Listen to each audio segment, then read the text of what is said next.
Hi, I'm here today with Beth Casavant, who's a member of our select board here in Shrewsbury.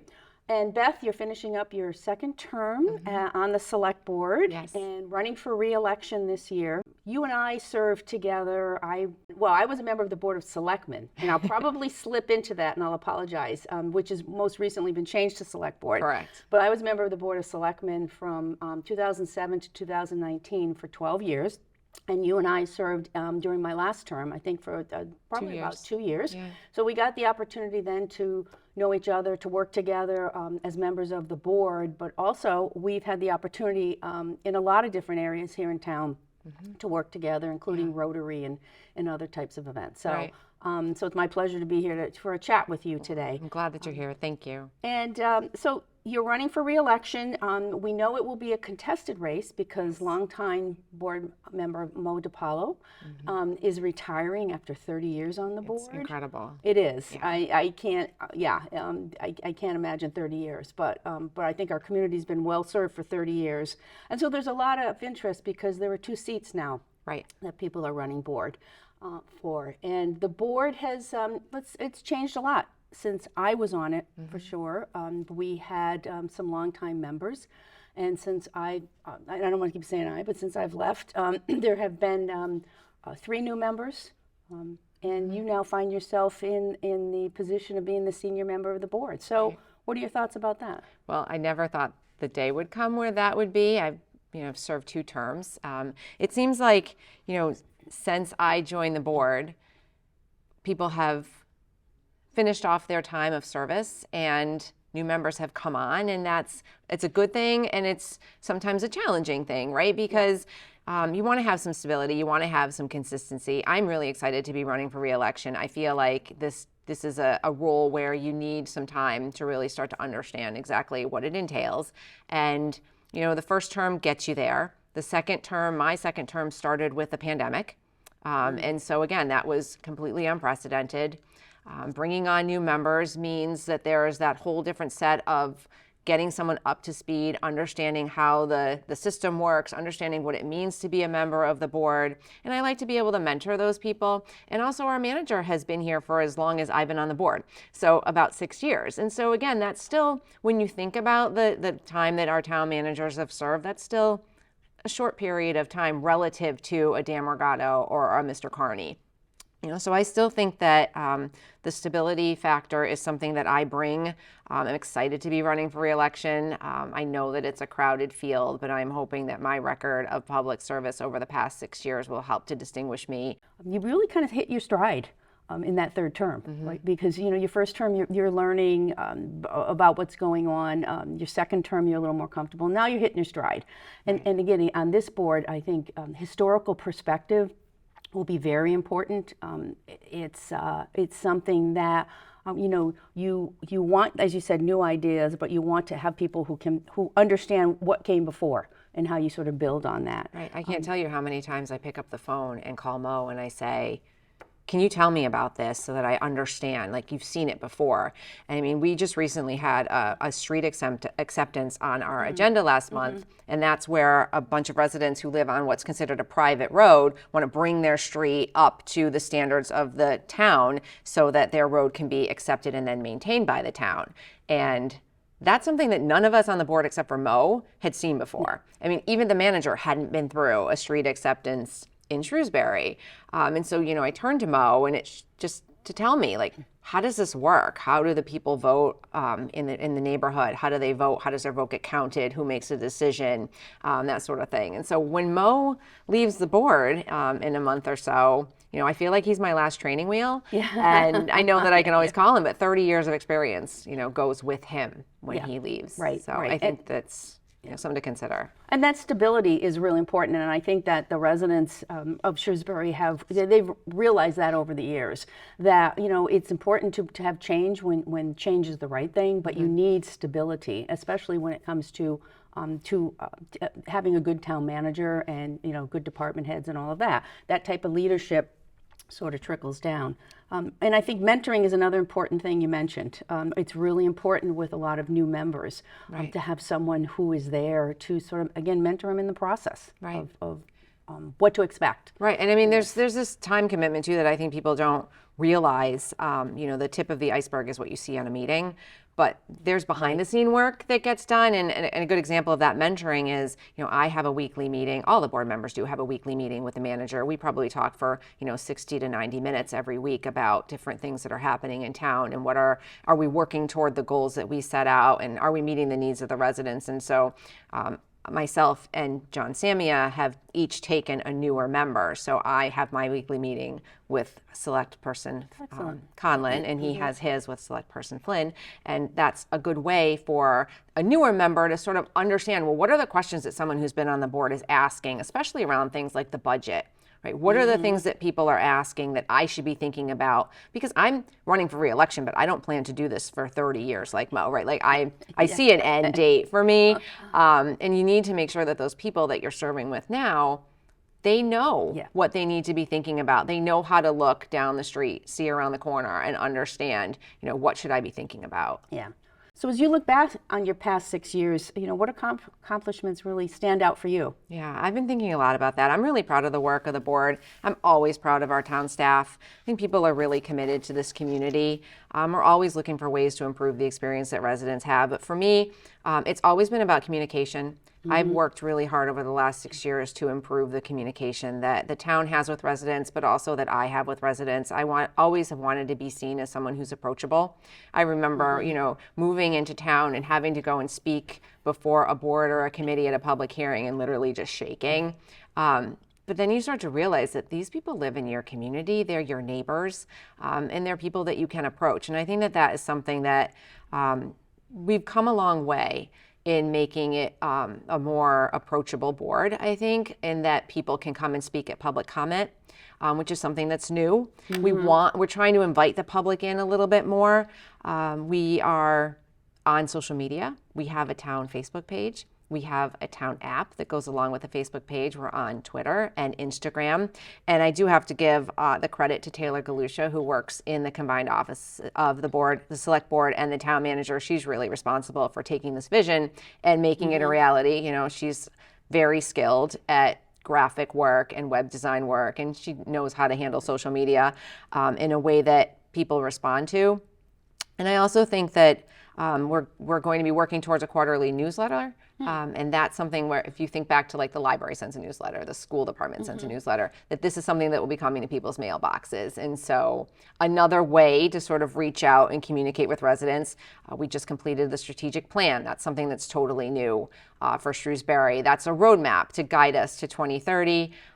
It was created with a great deal of public input and feedback in the form of mailed surveys, online surveys, virtual sessions, in-person sessions where people could share their thoughts and their comments and sort of talk about what is important to them as a community.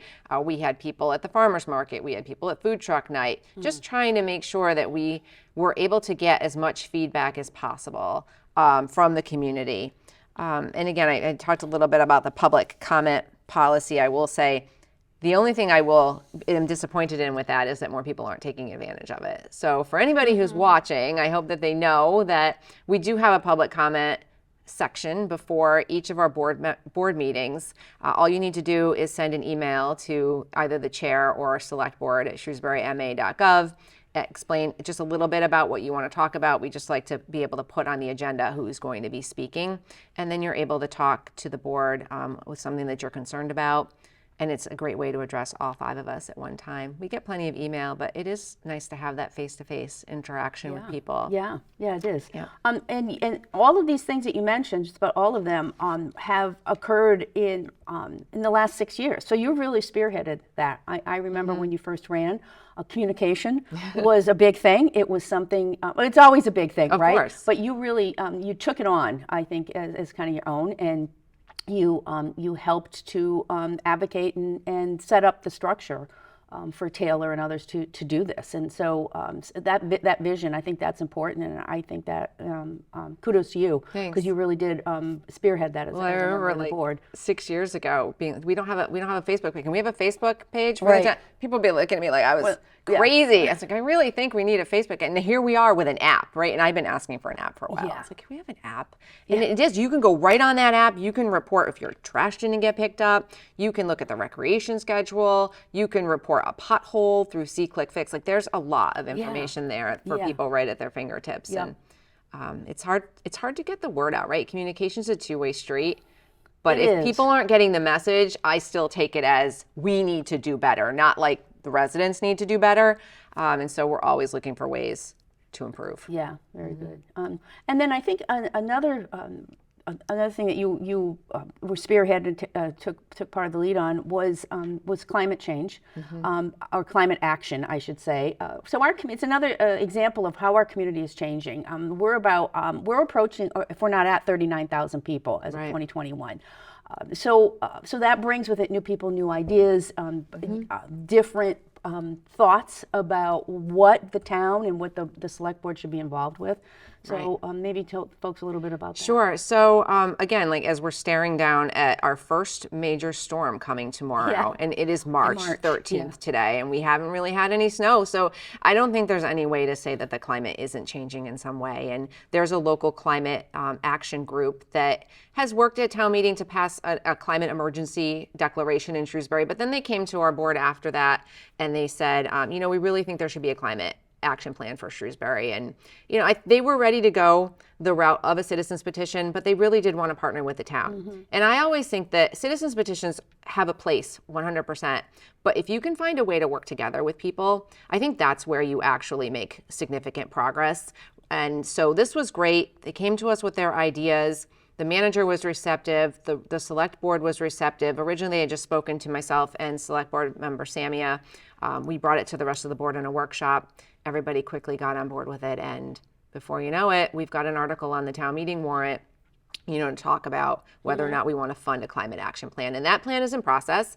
And the residents, a few of them, have been involved in, crafting the RFP, choosing the consultant that was going to be working on the plan. So they have a hand in the process all the way through. And they're really great partners. And they keep challenging me with different ideas that they have about how we can continue to make Shrewsbury a more resilient community. And I think that's really important to do. And it's part of our strategic plan. And we make decisions now based on our impact on the climate rather than just the immediate financial impact. So an example of that is it may cost a little bit more to buy an electric or a hybrid vehicle, but we, in the long run, will have a better return on our investment. So you will start to see a transition to hybrid or all electric vehicles on some of the town fleet where possible. So those kinds of things I think are really important to work on. And then the other thing that I also, if I have a second to talk about, is the diversity, equity, and inclusion work that has been done. And that started in 2020. Residents, again, brought forward a concern after the murder of George Floyd and saying that we need to look at our community. And I think it's very easy to say, like in my position as a white woman in an elected role, that we don't have an issue with diversity, equity, and inclusion in Shrewsbury. But I know that would be ignorant of me, and that's not true. And so we went forward and we formed a task force, and we worked through pretty much the entire lockdown virtual world that we had of COVID, and met and really looked at the town in ways that we could improve the feel of it for everyone, right? How are we more inclusive of not just people of different races, but different genders and religions and socioeconomic backgrounds and people with disabilities? I mean, it's really diversity, equity, and inclusion is about so much more than race. And then our board did a lot of work with a consultant to get us to the point where we were able to form a permanent diversity, equity, and inclusion and belonging committee. And that was something that had come out of the task force and their recommendation for the town.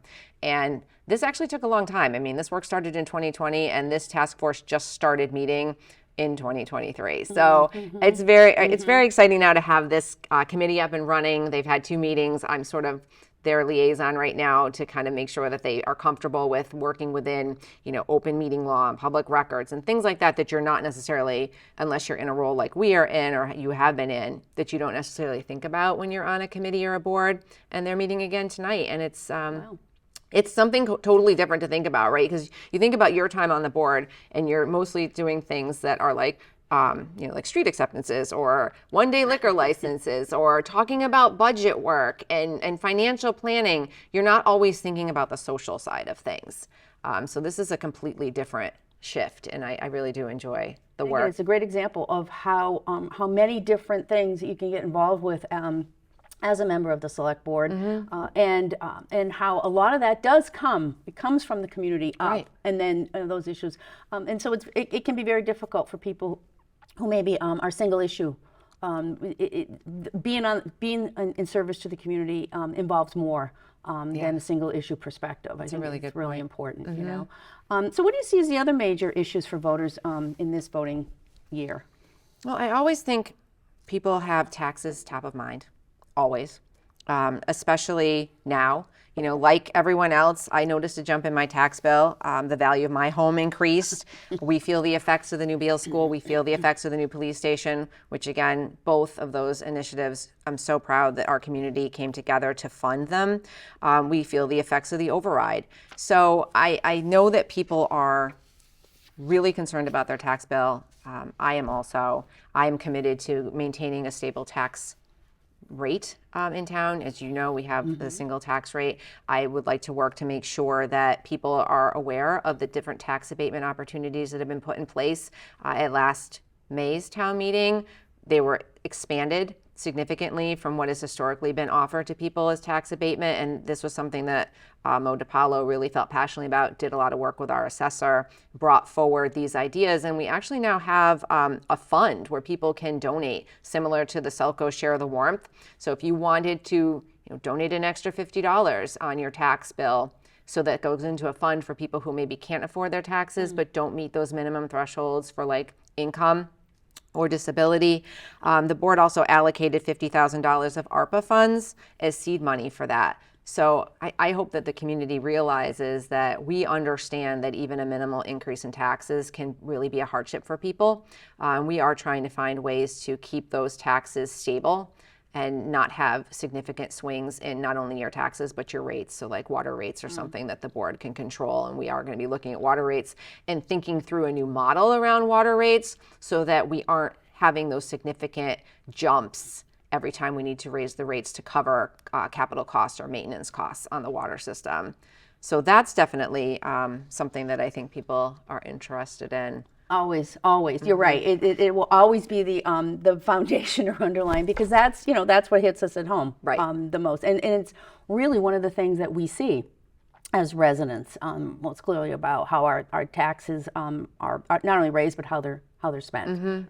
So yeah, I agree. And I think, and I'm chuckling because I bet when you started as a selectman, you couldn't talk that articulately about water and sewer. No, I could not. I never really thought that much Right. about water and sewer. Right. And I think about that too. I think about sitting at those candidate forums when I was first running and just being blown away by the things that Mo was saying. Yeah. And now I speak that language too. Yeah. And I look at the world differently now, even when I'm not in our community, because I'm thinking about looking at a high school, for example, and like, what do they have in their building? And it kind of looks like our building. And I wonder who the architect was, or if the roads aren't, if the road I see, like there's a strip of pavement, I'm like, oh, they must be doing water work here. And they're probably going to repave this terrible road. Like, it changes your whole outlook on the way that it's an excellent example of why experience and historical knowledge, institutional knowledge, is so important, Right. Because it just takes time to develop that. It certainly we does. don't all walk in the door with that type of thing. So I think that another thing people are always interested in, it's always on their mind, is development in town and building and what's going on. And most recently, the redevelopment of the former Beale School property. Yeah. That's something you and I have been sort of intimately involved with from different angles, from the start of the Beale Reuse Committee, which was back in 2017, But that whole project really, I don't want to say it began, but the whole vision and strategy for what got us there started with the 2016 master plan. Right. And that was a committee, a group of people, residents and town officials who were part of that and put that together. And that's a document that again drives the vision. Right. And it was clearly articulated in there what the vision was for trying to reinvigorate and make a more vibrant village in our town center. Yeah. So maybe you want to talk a little bit about that, your thoughts about the redevelopment of the Beale property. Yeah, no, for sure, I would. And I mean, you think about that, you were still on the board Yes. when the master plan was completed. Yep. You were, I think, on the board also when we started talking about the town center and what we wanted for that town center. I mean, I think it was once the Beale School itself was accepted by the MSBA as a project they were willing to partner with our community on, that's when we knew we need to figure out what are we going to be doing here. I think at the time it was like, well, we can't go out and ask the voters to build a new building until we kind of have some idea of what we're going to be putting where the old building stands. It turned out the voters really understood that there needed to be a replacement for that 100-year-old building, and that wasn't really the hard part. The hard part is what to do with the parcel that's left. And as you said, it is right in the center of our downtown. And we really wanted to make sure that it was community input that drove the process. And so there were forums held at the library. At the time, we were still able to only, we met in person. There was no like, let's have a virtual meeting back then. Right. It wasn't a thing. So I remember being at forums at the library with different stations around the room talking about, what do you want to see in the town center? What are you interested in? There were some online surveys, different placements of buildings on the parcel. But at the end, it became the job of the Beale Reuse Committee, which later became the Beale RFP Committee, to go ahead out and figure out what's the best path forward for the community on this project. And they did a lot of work with grant money. I believe it was a downtown town center study. Yep. And then they also had a consultant that helped them to write the RFP. The RFP went out in September of 2020, I believe. It was a very public RFP process. Many individuals and businesses accessed the RFP. I want to say it was 70 different times. And at the end, the one bid that came back favorably and met the criteria that were outlined in the RFP was from a company called Civico Greenlee. The RFP committee brought that project to the select board. We were still in virtual meetings and I was the chair. So I think it was March of 2021, the end of March, where that came forward, and it was a mixed use development. There was interest. There was interest from developers who only wanted it to be residential. That wouldn't have met the RFP. There was interest from single use, like a Walgreens or a CVS. Again, that wouldn't have met the RFP. We're looking for something that brought not only commercial development, but also people. Yeah. Those are the two things when you think about urban planning and when we talk to experts who know how to do this and revitalize town centers, those are the two things that they say that we need. And there has been quite a bit of interest from people. The project is currently before the planning board right now, and they are working on things like traffic impacts, parking availability. And I know that you had talked about some studies that were done in the town center. We have a town center parking study that shows that there really is ample parking in the town center. The caveat there is that people have to be willing to walk. And again, if you have things in your town center that are interesting and engaging, people are more willing to walk a bit to get to where they're going. I think that the days of making sure that there's a ton of parking in front of exactly where you want to go, those are over, not only for sustainability purposes, but also because that's not how you create an engaging downtown. And so I know that there are people that are on all sides of this project, right? No one's going to love it completely. No one's going to not love it completely. Most people fall, I think, in the middle. My reasons for supporting it are pretty clear. I think that we went through a very public process. I think that we gathered a significant amount of feedback from people. I know that the board had a public hearing on this. If I were to go back in time, I would have enjoyed having a second public hearing. I think that that is something that the community would have benefited from. But at the same time, personally, I have taken several dozen calls on this, answered many emails, had many conversations, visited people in their homes.